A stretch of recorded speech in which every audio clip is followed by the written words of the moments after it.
লক্ষ্মীর ভান্ডার না নিলে ওই টাকা দিয়ে রাস্তা সংস্কার করা হবে। বিক্ষোভের মুখে পড়ে এমনই বিতর্কিত মন্তব্য করলেন রাজগঞ্জের বিডিও প্রশান্ত বর্মন।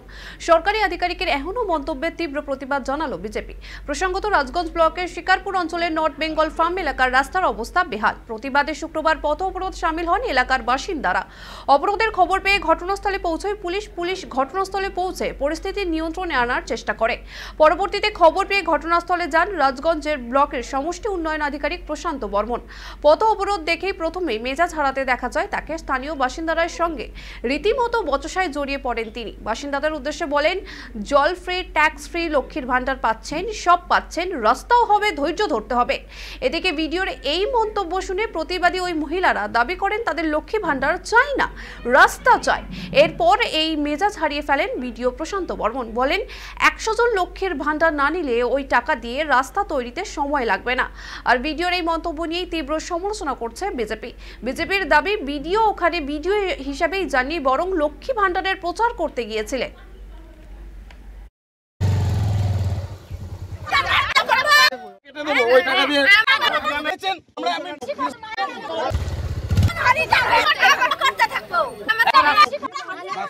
আমাদের রাস্তা চাই,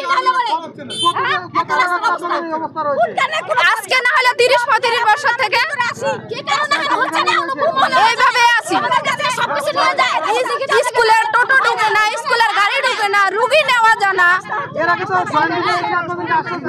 আশ্বাস দিয়েছে, এ নিয়ে 3 বার হচ্ছে, কেউ আর সাড়া দেয় নাই। স্যার বললো যে আপনারা কি লক্ষ্মীর ভান্ডার পাচ্ছেন, জল ফ্রি পাচ্ছেন। আমরা কোথায় জল ফ্রি পাচ্ছি? আমাদেরকে জল তো দেয় না। আর শুধু লক্ষ্মীর ভান্ডারের সাথে রাস্তার সাথে কোন কালেকশন আছে? পাইপ বসাইছে, জল তো নেই। পাইপ বসাইছে, আমরা তো জল পাই নাই। তো আপনারা লক্ষ্মীর ভান্ডার চান না রাস্তা চান? আমরা রাস্তা চাই। লক্ষ্মীর ভান্ডার তার জন্য কি লক্ষ্মীর ভান্ডার ছাড়তে রাজি? হ্যাঁ, ছাড়তে রাজি। সরকার যদি না দেয় আমাদের ছাড়তে রাজি। দাদা, আমরা এতদিন যে আমরা পাইনি, এতদিন আমরা চলতে পারি নাই। আমরা কি না খেয়েছিলাম নাকি? আর অন্যান্য জায়গায় কি রাস্তা হয় নাই? অন্যান্য জায়গায় তো সব ইসের মধ্যে তো লক্ষ্মীর ভান্ডার হয়, তো ওইদিকে কি রাস্তা হয় নাই? এখানে কি আমাদের লক্ষ্মীর ভান্ডারটা দেখছে? আমাদের রাস্তা চাই, রাস্তা দুঃখ। আপনারা কি রাস্তার জন্য লক্ষ্মীর ভান্ডার ছাড়তে রাজি? হ্যাঁ। দেখুন, একটা আপনারা জানেন যে সরকারি পরিকল্পনা খাতে টাকা বরাদ্দ করে আনতে হয়। এর আগেও তারা রাস্তা অবরোধ করেছিল এবং কথায় কথায় তারা রাস্তায় চলে আসে। এটা আইনসঙ্গত নয় এবং আমরা বারবার অবগত করেছি, এটা যে রাস্তার প্রয়োজন আছে সেটা জেলা পরিষদ লেভেল অথবা এমপি এমএলএ লেভেল থেকে সেই কাজটা হওয়া দরকার আছে।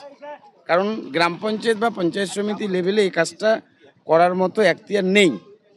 যে টাকার প্রয়োজন আছে সেটা জেলা পরিষদ লেভেল বা আমাদের এমপি এমএলএ বা আদার্স কোনো ফান্ড থেকে হবে। এটা অ্যাকশন প্ল্যানে ধরা আছে বারবার, কিন্তু এখানে কেউ বা কারো মদতে তারা রাস্তা চলে আসে। রাস্তা দেখুন, রাস্তা সলিউশনের নট ম্যাটার। রাস্তা কখনো সলিউশন হতে পারে না, এটা মাথায় রাখবেন। 40 বছরের গল্প করছেন কেন? 5 বছর বা 1 বছর 6 মাসের আগে এই উন্নয়নটা দেখুন না কি হয়েছে। এবং আমি ভিডিও হয়ে আসার পর মানুষ সব রকম পরিষেবা পাচ্ছে।